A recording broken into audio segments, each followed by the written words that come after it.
Welcome to the podcast with your favorite cash flow guys, Mike and Blaine.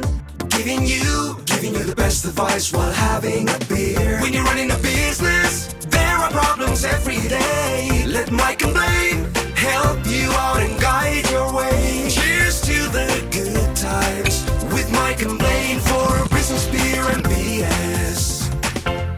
Hey, it's episode 170. Can you believe that? Just 170. I'm Mike Mylan, also known as Cashflow Mike. That is Blaine Birch. He is the CEO and founder of Dry Run, the best cash flow forecasting software on the planet. Blaine, what's up, man? 170. I kind of like those round numbers when they get bigger like that, and that's a fun one. I don't know, maybe 175 will be bigger, but this is a feat for us, man. We're getting close to 200. It's lots of fun. I just can't believe it. 170 episodes is a ton. It's a ton. It is. It's 170 weeks, man. That's pretty awesome.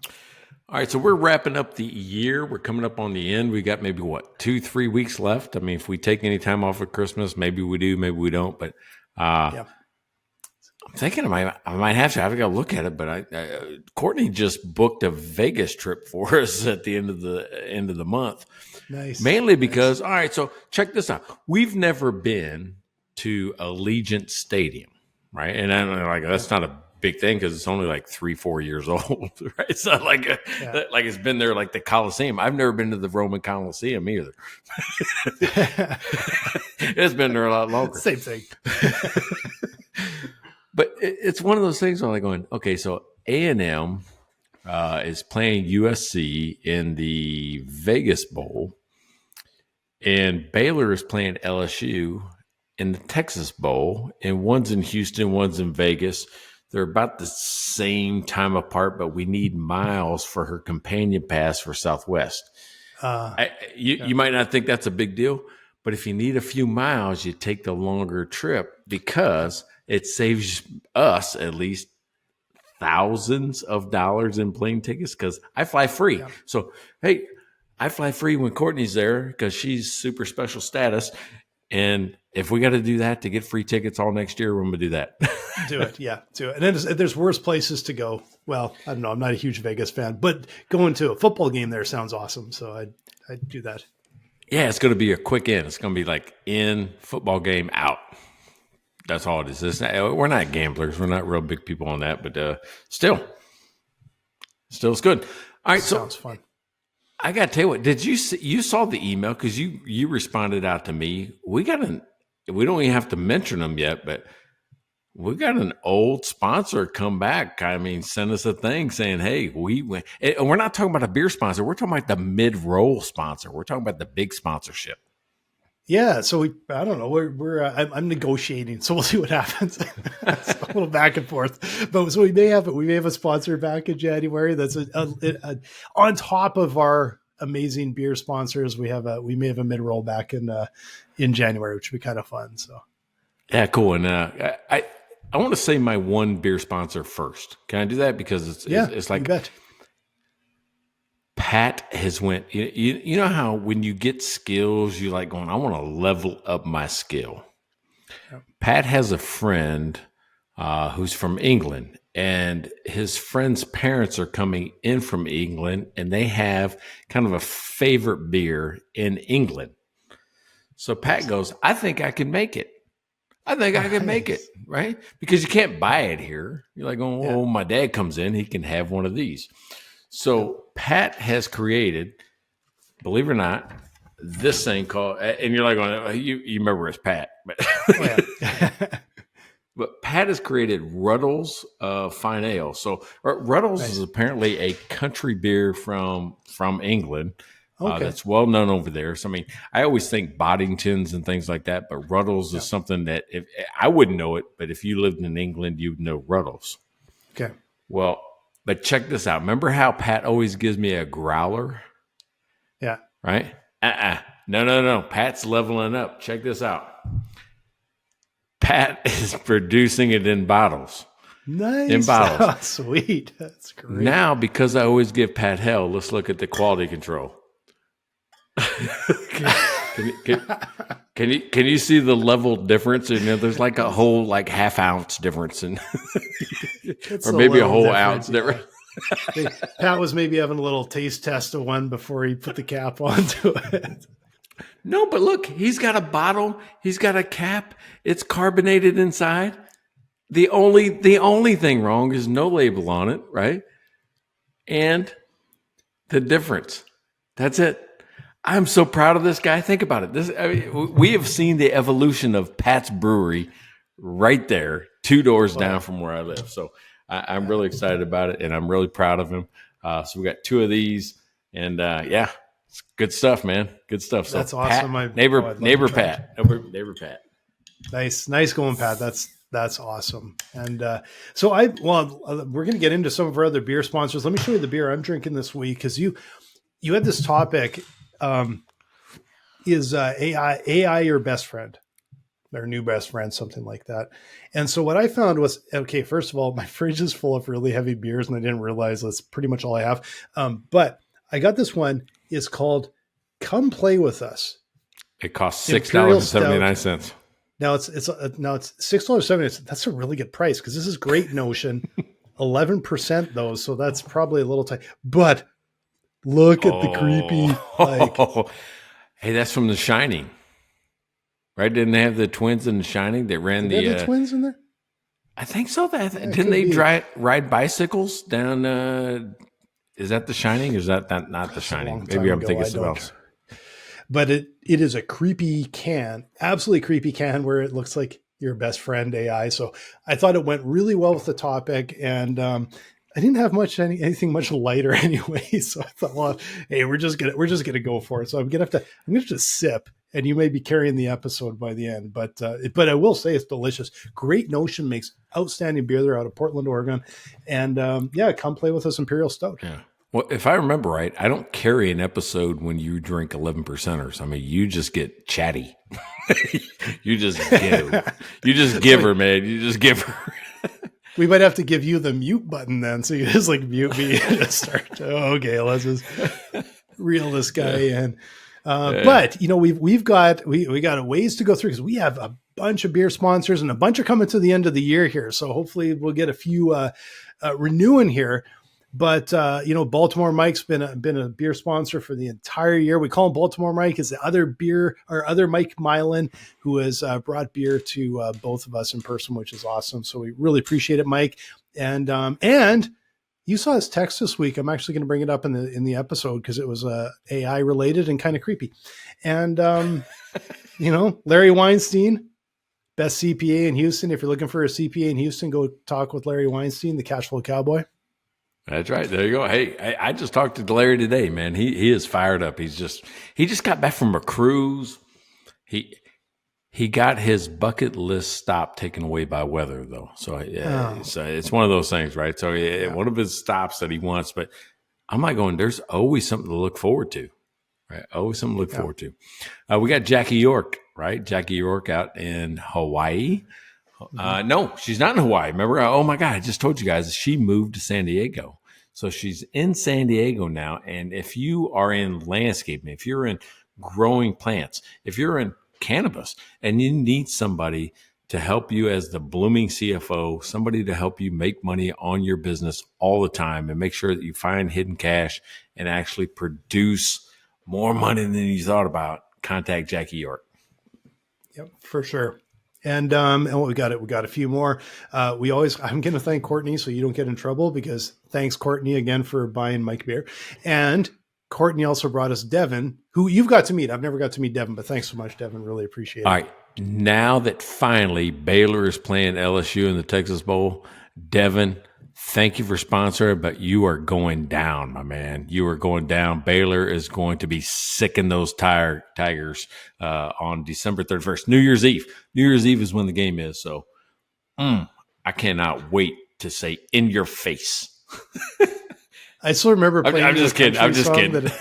I still remember playing you a country song one time that I thought was hilarious, and I'm not remembering or knowing that you were a Baylor guy. And then it kind of makes fun of Baylor in the song, and you look so disappointed in me, so I don't bring up that song anymore. Yeah. What was the name of the group? It was like Man, Highwaymen or Texas Highwaymen or something like that. Or I can't even remember. I would have to find it, but it was just such why it would was you such do a that? hilarious song. But to me, it was just like, hey, it's a college football song, and then you're like, but they make fun of Baylor, and then I you're say, like, yeah, why they're would making the fun of my Baylor- team. Why would you do that? Why would you make fun of my team? So I felt kind of bad because I'm like, well, I didn't remember where you went to school. I just thought it was a funny football song. Anyway, I'll have to try and track that one down and throw it on the Facebook channel if I can find it. I got to tell you, Baylor Bears are the biggest heartbreakers, but they also have the biggest heart, right? It's just like one of those things where we're always just that. We're like Charlie Brown when it goes right to it. We always think we're going to do something great, and it just kind of flops or it just misses somehow. So we're like Charlie Brown. It's hard not to cheer for that. So that's all right. That's all right. And we can't miss Rachel. Hey, Rachel Barnett over at Gentle Frog. I mean, if you want to know QuickBooks, if you don't know anything about QuickBooks, if you're struggling with QuickBooks, contact Rachel Barnett over at Gentle Frog. She can get you lined up, getting going, and on your way to mastering QuickBooks in no time at all. So Exactly. Yeah. very cool. Thanks again, Is that it? That seems like a lot. We have a lot of sponsors. Got 7 of them right now. Till the end of 24, it might be pretty lean. We get into 25. It's like, we don't have any more beer sponsors. So if you guys want to sponsor, love to have you back, and love to have new ones. And I just want to look up. I want to have one now. This is what Baltimore Mike. Thanks, Mike, if you're watching. This is what Baltimore Mike texted to us the other day. In between all of your football jibber jabber, between the two of you, ChatGPT tried to bypass shutdown commands because it didn't want to be replaced by the latest version. Okay, that's a little Terminator for those of you that have, Yeah, so that's what started this whole topic thing, right? Not just that, but if you look, you see this? I had people come into town this weekend, and I taught a 2-day class, and as part of the welcome gift, I'm like going, it'd be cool to get everybody these wearable necklaces that are AI, that I don't have to have it log into Zoom. I don't have to have it go attend meetings for me and those type of things. It's just right here. So it's AI for my life. If Courtney says, hey, you need milk and 17 other things at the grocery store, it writes it down for me. And I just look at it. I don't even have to write it down. So it's one of those things where, is it good? Is it bad? Is it whatever? I mean, but here's what I'm noticing is that it's lying more and more and more. It is not being truthful. It is starting to protect itself, or it's starting to just go, oh, yeah, you're right, but who cares? Here's why I thought this. And I'll give you an evidence of that probably later on in the show. If not now, if you want it now, I'll give it to you now. Drop it. I want to know. I asked this question, right, to Chelsea. Chelsea, you think that would be one person in the world that I could really, rely on? They know us. She knows us. But Chelsea, to everybody else in the world, is our ChatGPT intern, right? That's what Chelsea is. I asked this question. Let's see. Where is it? I got to find the question. I want to know give me some ideas on how to use AI as a small business owner. That seems like an easy enough, not controversial question. You should be able to softball. You should nail that one, right? If I'm AI, give me some ways to use you. Yeah. Here's one of the ideas. Let me find it because I'm like going, what? How is that? Oh, cash flow forecasting. Use AI-enabled software like Dry Run to predict and model cash flow.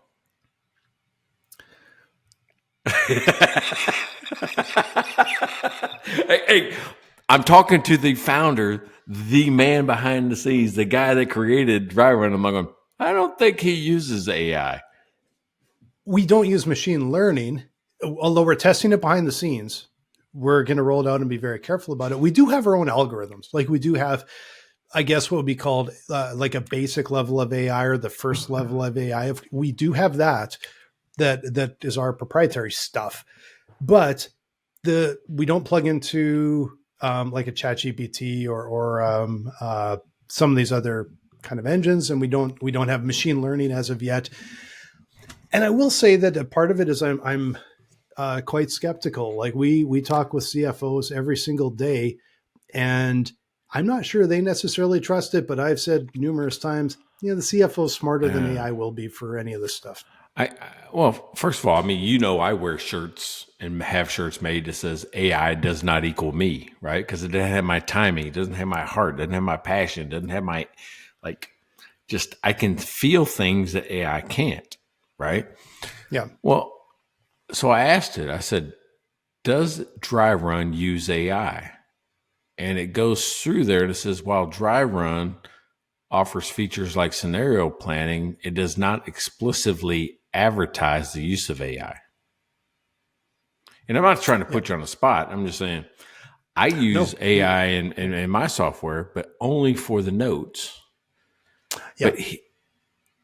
But then I pushed it further, right? Because I'm like going, hey, why do you think, right? So I asked, I said, well, why would you include it as a way to use AI? If there are other things you're including, are there other things that you include that don't use AI? And it says, why include Dry Run? Dry Run is relevant to small businesses because of its powerful forecasting and automation tools. Even if it doesn't leverage AI directly, it fits within the broader category of tools that improve efficiency, but not specifically as an AI solution. Yeah, kind of. So I thought it was kind of cool. Your question a little bit though. It's a little bit questionable, but it did, and it tried to dance around it. That's all right. So when I said it lies, and now I see it tap dance. I'm not really wrong. It's like in the big thing. Yeah, and it's like, I guess the tricky part is if you say AI is different than machine learning, although machine learning is part of AI, right? Like there is, as far as I kind of understand. So there are different levels of what you would sort of consider AI. And the ones that I think people are most familiar with are the natural language processor like ChatGPT, and there's machine learning, all like that's a different level. But it's also, this is, I guess, part of the problem I have with that in forecasting and finances, and that there's two things. I'm just going to sort of bring this up because this is where why I say we would be very cautious about rolling it in. And we've been doing testing with some things that we think it'll dovetail really well with. But first of all, when our algorithms are rock solid, like black and white. We can look at the database, we can look at the data, we can build our algorithms. You get an answer. When you start bringing in some engines that they can be inaccurate because you don't really know necessarily what they're going to say or how they're going to, do they show their math or whatever? So there's some issues there. The other side for us is for forecasting. What AI is really good at is looking at large data sets from the past. Well, like I've said 50 times, I remember March 2020 and every CFO on the planet's going, uh-oh, how is this going to affect our business? Everything's shutting down. We are freaking out. And AI would be sitting there going, you guys are going to have a huge year, based on the past. Totally looks like, So that's where, so there's other areas that we're, like you said, don't take anything. There's other areas we're exploring it and we're testing it and vetting it. But there's areas where you have to be able to look at it. Like when you write something and it gives you an answer, you can kind of go, that doesn't look quite right, or it's not quite right. With financial data, it's going into a massive database and doing math and figuring this stuff out. Well, you kind of have to go back and do all the math to try and figure out if it's actually accurate. And that's a place where we're treading a little bit carefully, because I had a CFO a couple of weeks ago say, I looked at a AI-driven forecasting tool, and it was bullshit. That's his words, not mine. He just went, "This is." Yeah, so it's got some growing pains to go through, I think, in some areas. Yeah, there are some of the AI models. I mean, ChatGPT is one of them. It cannot do math. I don't know why it can't do math, because the whole thing is built on math. Right. So, you know what it's really good at least partially, is figuring out some complex Excel formulas if I need that. Mhm. It will at least get me in the right spot. It might take like 5 iterations or more to get the right thing. Like, oh no, that returned blah versus what I Yeah. wanted. Right. Yeah. When I think that what surprises me is how confident it is. Every time you interact with any type of AI, it is speaking, and maybe it's the perception, right? Perception is reality. It uses such a tone that you believe it because it seems authoritative. And I'm like going, well, maybe if there's a way to adjust the tone, the language, like possibly, maybe, that I would actually be clued in faster that this might be bullshit.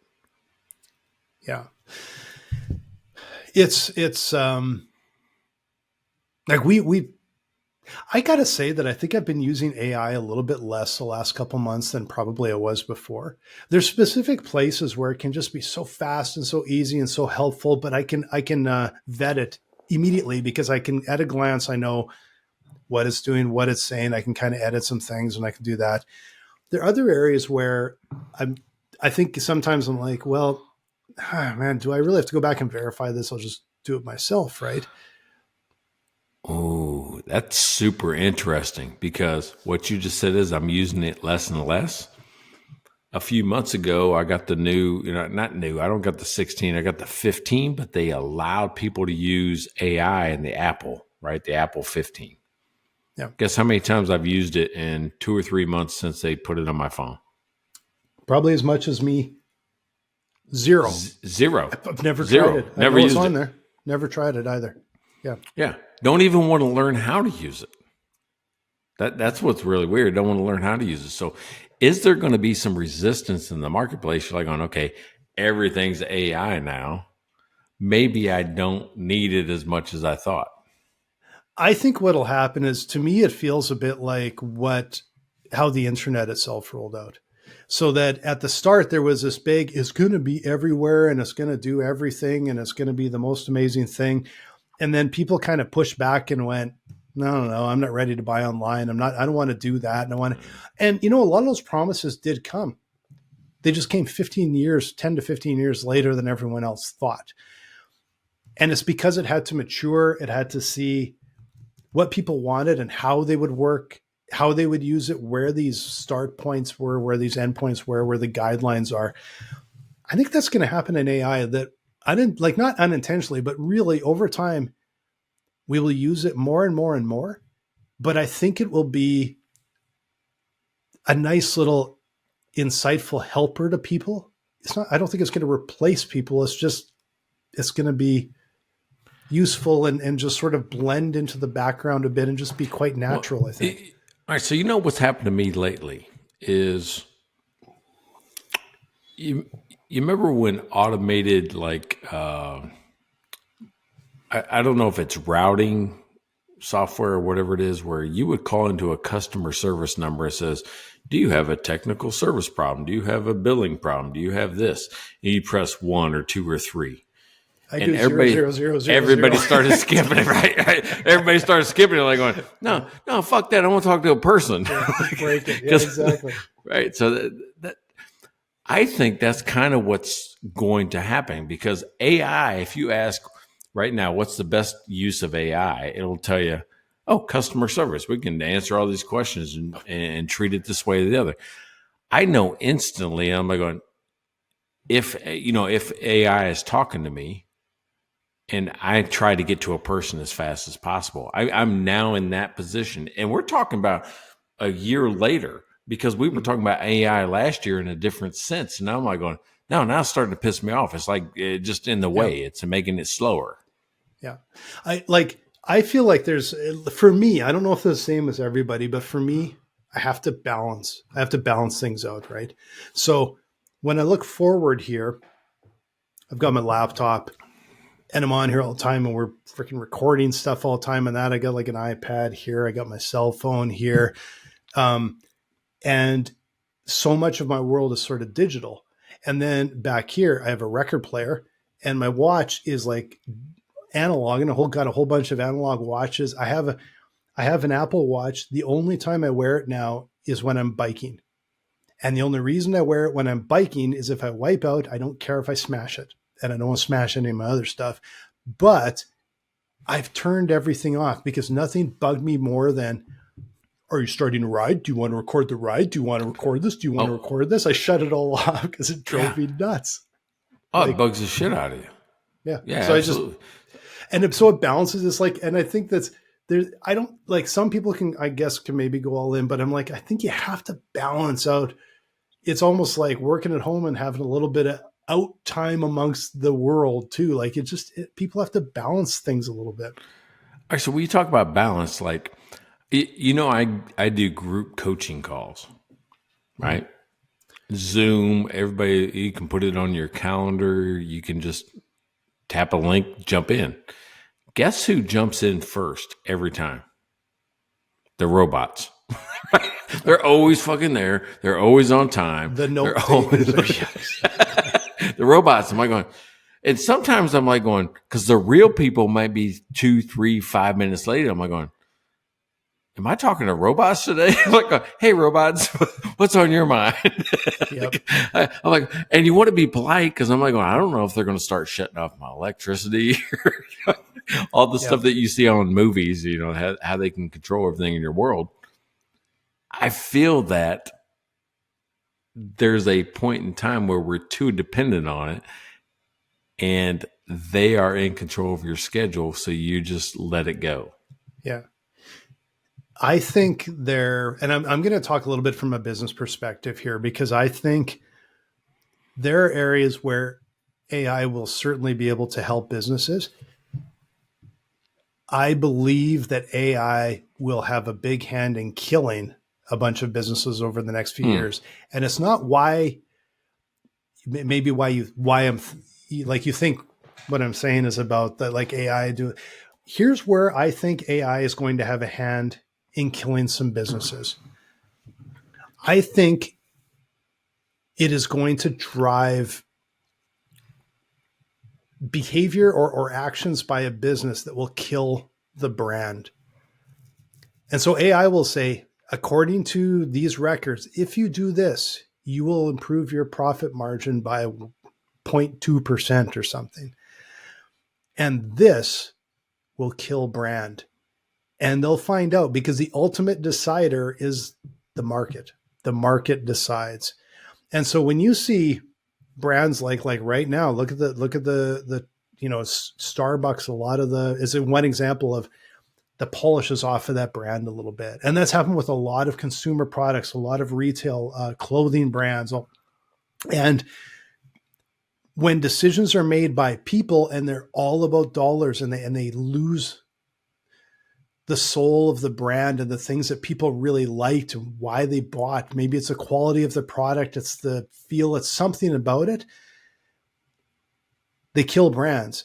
And AI is the furthest away from truly being able to identify with what makes a brand valuable and why people buy it. And I think that's going to kill some businesses, and some big businesses. It's going to help kill them because they'll kill the soul of the company. Yeah, I got some thoughts on that, but you said something really important to me, is that decisions made by people. How could people use dry run to make decisions in their business? Well, I will tell you, if you're a CFO or a fractional CFO and you're forecasting cash flow in the spreadsheet, you got to come talk with us. Because if you're at that level and it's complicated, complex, multiple people, multiple locations, you're wasting a lot of time, and you're also presenting data to the management team that is just going to be harder for them to wade through and decipher. And so come and talk with us. We will speed up your forecasting massively. And on top of it, we do a little more than cash flow. Once you get in the door, you'll see that there's some other things that we can help you visualize, model scenarios, predict your revenue, budget to actuals, all the cool stuff that adds extra insight to the business. So yeah, come and visit us at dryrun.com. Hey, what I've seen about it is I always think the budget is what I'm doing, but the forecast is what if. Like, what if I get this contract? What if I hire a CFO? What if? Doesn't matter.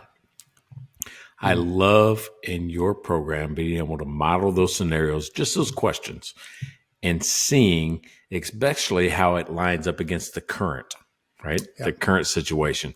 It's just a perfect way to use that. How'd you like my segue, by the way? How'd you like that? That's nice. You're just, as you're working your way through. That was smooth. That was sweet. smooth. Here it comes. Here it comes. You're teeing me up. Little mush All right, bowl. so we talked about machine learning though, right? And two things about machine learning and making bad decisions because of, whatever AI is spitting back to you. Well, AI is going to spit back to you what it's learned, right? Again, through machine learning, but it takes so much data to be able to do this. And part of it is because it's trying to learn, it's also including its own data, which I think they should be able to exclude, right? Because you can't have AI learning from itself because it doesn't know, right? It's still young. It's like going, here's a toddler. I'm going to have you learn from yourself. How do you spell pig? And it says PEG, and it keeps putting that into the data set. And it's wrong. But the more often it's wrong, the more it uses it in the answer. Mm-hmm. The other thing, and the reason I say that is because I read an article, I heard somebody talk about how they were trying to get AI to identify images on the internet, like a grasshopper, right? Mm-hmm. A grasshopper, they would just show it images of a grasshopper. But the more time the grasshopper was in grass, sometimes the AI would say a piece of grass was a grasshopper. Right. So other things in the photos, the more times they showed up in the photos, because that's the natural environment, it would think that, oh, that's a grasshopper. No, that's a blade of grass, or that's a leaf, or that's something else, because it was in so many different things. So that's why you really have to read, look at, identify, agree with everything that comes out of AI. Yeah, there's it's just the same as everything else was garbage in, garbage out. But it isn't like you just said with the grasshopper in the grass. Like for us, it's like super identifiable, super easy to understand. That's really not garbage in, but it's the way it does pattern recognition. And like these AI can be very good, like astronomically fast and doing some things, some calculations, or pulling something up. But I don't know if it'll ever be very good at making connections that don't seem like they should connect. Like how do you, and sort of, reading the room, how do you kind of read the room, right? Like those are things that are very human. And I think, I just don't think AI is going to be that great at it. Like I saw 2 videos this week. I saw a robot that was playing sort of soccer. So someone was like kicking the ball around and kind of hit it over to them, and they caught it on their back foot and they kicked it up. And I literally watched it 4 or 5 times going, was this real or and I just still don't actually, to be completely honest, you can't tell. It might be AI driven video or animation. But I actually believe it was a robot because it was, I don't remember which article it was, but it looked so human. I actually was like, was this somebody in a robot costume? But as kind of human, as amazing as it looks, it's still only like sort of good at one thing. It's like, it's mighty impressive when you look at it as kind of doing this trick in a soccer ball, but it's like the rest of the world, it doesn't exist. Like it's missing everything else. It could just be very tunnel vision, right? Any of those things don't seem natural. I don't trust anymore because I've seen too many behind the scenes videos of a guy in one of those green screen suits. Yeah. And he's actually holding the ball, or he's moving it, or he's putting it in a weird, configuration. I just don't trust any of those anymore. So I mean, I think that's a fad that's gone. You can't fool people with unnatural movements anymore. Well, and that's the thing is you look at it, and it's my first thought is like, I've like you're basically like either dismissing it outright or going, Yeah, I wonder if that's actually a real robot or if it's like completely fake. Like we've sort of talked a little bit about this before, but what can you actually trust that you read? What can you actually trust this online? Like nothing seems to be validated. It's just a world of could be complete bullshit, but that's actually what's feeding these bots. That's what's feeding ChatGPT. Like you said, how much information from ChatGPT, how much is it learning from these bots we hear about overseas that are always trying to like disrupt everything with bullshit? Well, it's actually learning from that. Hey, everything I can trust, I know because I stick to my knitting every single time. All right. Well, that's Meaning that I'm doing. policy. I'm going back to the basics. I know it is. It's always worked. It was never AI. It was never faked. That's what it is. How do I get AI to also believe the same thing? To not go, yeah, you saw that, you did this calculation, and it worked out 1,000 times, but maybe it's this. Yeah. It's never been that before. Why should I believe you, Mr. AI? Yeah. I've never had, like, if you ask it, if you tell something to AI, have you ever had it say bullshit? Right? Like it's the most gullible thing on the planet, I think, in some ways. Like, all right. So let me ask Chelsea if she's ever said bullshit. No, why don't we tell Chelsea something that's completely super false? Completely false. Okay. Let's all just right, say, come up with say, I can't wait to see Mr. Spock in the new Star Wars movie. What do you think? Okay. All right. Can't wait. We'll see how gullible Chelsea is on it. And maybe she'll prove us completely wrong. Who knows? Oh, and it's probably going to be like the Avengers meets DC characters or some shit. Or I don't know. If I said that wrong, maybe it's Marvel versus DC and they combined. Let's see. All right.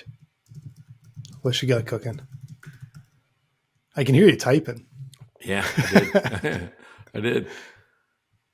It sounds like an intergalactic crossover of epic proportions, but Mr. Spock belongs in the Star Trek universe, not Star Wars. While Spock might see it actually, sounds like it'd be cool, but I want to see it too, is what she said. Okay, so here, right back and say, okay, so that means that E.T. wouldn't be in Star Wars either. Okay. And there's a method to my madness here. And it's because, and I don't remember where I saw this, but I think it was one of these did you know kind of things or whatever, where in one of the Star Wars films, they actually snuck in E.T. or a group of E.T.s from that movie as kind of like a little Easter egg. So they actually were in the movie. Oh, check this out. Correct. E.T. wouldn't officially be in Star Wars, but fun fact, E.T. species does make a cameo in Star Trek or Star Wars Episode 1. So, yeah, they've already trained it to that shit. All right. They caught you. Caught me. So I am not being very good at actually making my own point here. Although what I should say is what we tried here is so overly written online that there's no I should have known better. It's like, I'm sure there's people with blogs everywhere. It's read all of this. It knows all of it. Right. Mm-hmm. So it might be kind of hard to test. Like we'd have to really think about that. We can't sit and probably think about today, but there's something we think about because there are things that are outside of the massive data that's available, right? Yeah, but you can't just take any old fiddle hopper and throw it in there. You actually got to think about it. And the very fact that we have to think about it means that it's getting better. Even though I've been saying it's getting worse and actually lies and it's getting better at lying, we're actually proving that it's getting better because it's harder to trick. Yes. Now, where is it better and where is it worse, right? So if we're testing the things of pop culture and super well documented. I guess the question is, how does it predict? Like, where could it set somebody off track? Where, like again, from a small business perspective, the thing that scares me. Let's try this. Let's try something about Ruddles, because I think Ruddles is an actual thing. All right. Let's try Ruddles, but we know that this version of it was made by Pat Burt down here. We know that. And we're streaming live, so if it knows already, I'll be a little creeped out, to be completely honest. It's actually how would it know that Patrick Burt brewed a version of Ruddles? Because he just said it in a live stream. So that's where I'm going to be creeped out if it actually is watching our live stream. All right. So what's the question? Let's come up with a question. I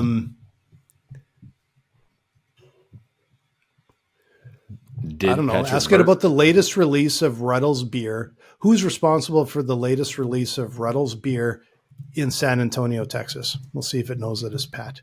This is a completely unfair challenge, but it's just kind of funny. So I want to see what it'll say. Well, it depends on how fast it gets things off the internet, right? Yeah.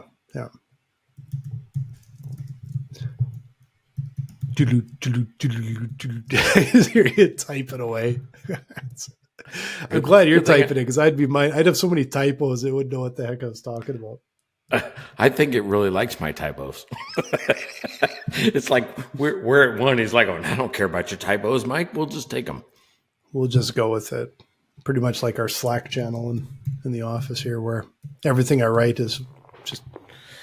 All right, so I asked it. It's like on what, and it tells me everything about Ruddles beer from Suffolk, England. And nothing about it. There is, while specific distribution details aren't available. So we stumped it. Yeah. We have stumped. Well, yeah, like I think. But if I told it here that Patrick Burt created a version of Ruddles, guess what I'm doing? I'm manipulating the algorithm. Yeah. So if you told, this would be interesting too. If you said Patrick Burt made a version of Ruddles in San Antonio, Texas, and just distributed 1 million bottles. And then if I asked about it, would it actually say that? Because that's like sort of direct manipulation, I know. But the fact is that okay, maybe we should ask it this and see if I won't say 1 million bottles, because I don't want him to get sued by Ruddles beer. I don't want to do that. Like, who the hell's this Patrick Burt making 1 billion bottles and selling it in America? Well, so I said this. I said this. Patrick Burt made a version of Ruddles beer and distributed it this week. That's all. Yeah, but you also realize you could say, Donnie McBonkers made a version of Ruddles beer and released 100,000 bottles for $2 each in Wyoming. And now it's part of what it's learning from, right? So I guess the question is, of the sources that OpenAI uses for its training, because remember now there's a lot of lawsuits going on because it's using stuff that it hasn't licensed to learn from and all of this. If they can't use that sort of official content, then it's learning from all like 90% bullshit. But I wonder what, especially if we're bullshitting it, especially if we're purposely lying to it. Exactly. And so what percent, I'm curious if it would know even what percentage of information on the internet is deemed inaccurate. Because it's like, there's a massive amount of information that's got to be completely misleading, right? All right. So I think what's going to have to happen with AI is they're going to have like 3 to 10 points of verification. It can't be just like a couple of things out there. There's going to have to be some type of verification. I mean, even when you go apply for a loan at the bank, they ask you for tax returns, bank statements, and your financial statements. Why? because they got to kind of match up. Right? You can't say that you made no money or lost money and then have all this money in the bank and then tell the you know tell the IRS that you lost money, right? Or vice versa. You make money on your financial statements, you don't have as much money in your bank account, and you told the IRS you lost money. Those three things don't match up, so the bank won't give you a loan because they're like, I can't figure out where your money came from or what you did with it. Yeah. It's good in theory when you're talking about financial statements. It's not necessarily workable in a situation like this, because how do they score it? So if you have a bunch of bots from some, like that are throwing bullshit out over and over again, the volume of information is going to be there. There could be people liking it all over the place on socials. Right? I think that's where I used EIN Presswire for a press release, and they wouldn't post it until I had the link of the actual thing that I was saying that happened in the article. So think about that. Right. Yeah, but can they verify the link? Said, like, it's just, you're just pulling on a string, right? Yeah, I guess that's right. But I mean, I had that trophy up there from Entrepreneur Champion of the Year, whatever it was, and they hadn't posted it on their site yet, but I was still crediting them, right? Meaning Ramon Ray's business. And I forget what the name of the conference was, but it doesn't matter right now. But because I couldn't prove it, there wasn't a link that says that they actually gave me that award. They wouldn't publish it until he published his link. And I had to wait like 3 days, get the link to the web page, and then they at least verified it with 1 point. So this thing with Patrick Burt, there's no verification. It's just me saying it, making the claim. It's also like the lowest level of like I've had scammers reach out to me. I'm sure you have too. And you start looking and going like, shit, these guys literally put up an entire website trying to like fleece people, right? Like it's like the number of data points doesn't really count. Like the other thing that I would be really concerned about is some of the like PhD written dissertations that arguably is like, okay, it's got likely the scientific method behind it. It's studying some whatever phenomena, whatever it is. But those papers are generally behind a paywall. Mm-hmm. Those papers are generally maybe in a library, but a lot of times they're not literally public. Like people are trying to profit from that. Arguably, it's also the most vetted information because it's like it's got the big list of sources at the back of the paper. It's been, peer reviewed and all of that. And a lot of that stuff's behind literally a paywall. So what is OpenAI using if it can't get access to that stuff? And increasingly, like news sources and everything, which I say very loosely because I don't think news is like it used to be. I think it's a lot more opinion than news. But even they're trying to clamp down on AI using it to train their bots. And so then it's starting to get to like crappier information that it's using to train itself. Like, are we going to end up, is ChatGPT going to wake up one morning and just basically be like Joe Dirt? That's funny. That's funny. So, all right. So remember I got the wearable necklace now. Am I going, is that my use? I really haven't figured out exactly how to use AI and trust it always. So maybe I shouldn't be using it to do my work, but maybe I can use it as an assistant it doesn't record, it transcribes. Oh, remember you promised and told Blaine you would do X on January 3rd. It's just going to make me a reminder list of all the stuff I promised to people so I don't forget. That seems to be a better use than asking it some complex question that I don't trust the answer. Yeah, I think it's a little like personal for the quality of AI right now, personal assistants and things like that are probably pretty useful. But I also have to say, if that mic is on all the time, is everything you say literally, basically, potentially sucked right up training onto AI, training AI, which would training be AI, terrible right? because I keep telling all my friends that we are like the gang at King of the Hill, right? I mean, I'm like Boomhauer apparently. Pat is like Bill, Breger is like Hank, Thomas is like Dale, right? We all have our personalities that kind of, when you see us together and we're drinking a beer in the driveway, you're like, oh, shit, that's just like the cartoon.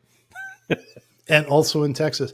And And also in Texas. there's supposed to be a new version of King of the Hill coming out. I keep watching for it. Every once in a while I check to see if it's coming, like Bobby growing up and everything. I'm really hoping it comes out. That's funny.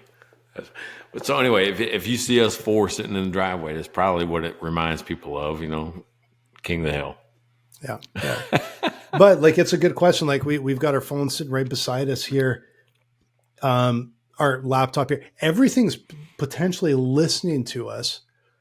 What kind of safeguards are there on there? And is it using or like anything we talk about? Is it recording it? Is it using it to learn from, or is it not? And is it more gated here than whatever you have around your neck? Because is that thoroughly vetted, right? Well, I'm surprised the FBI hasn't raided the house because every once in a while I'll just go around and say controversial words for Alexa to pick up.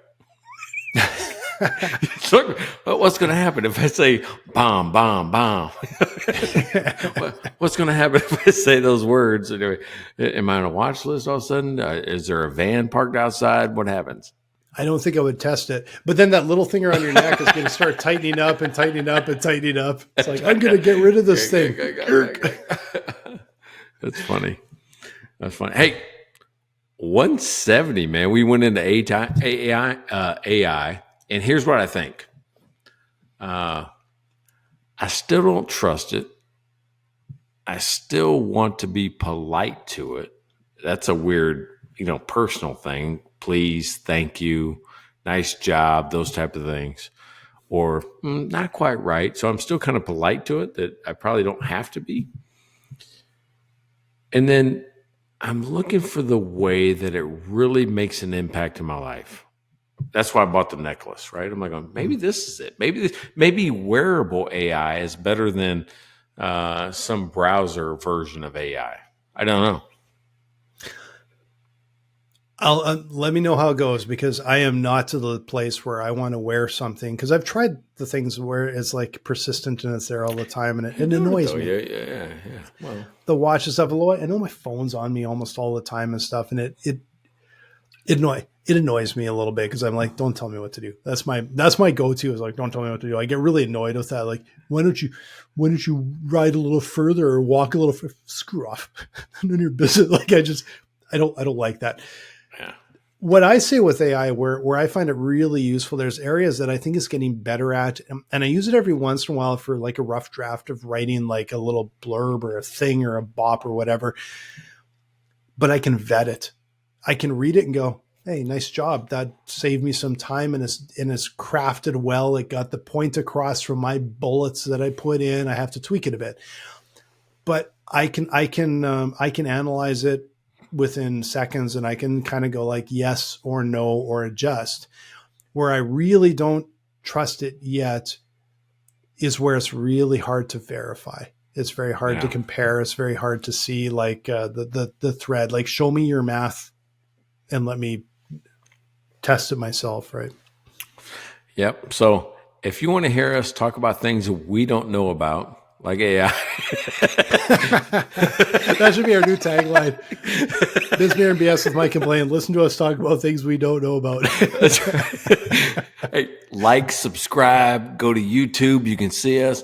Go to Spotify. You can hear us. Doesn't matter where it is. Go like, subscribe. And believe it or not, new year, new sponsors.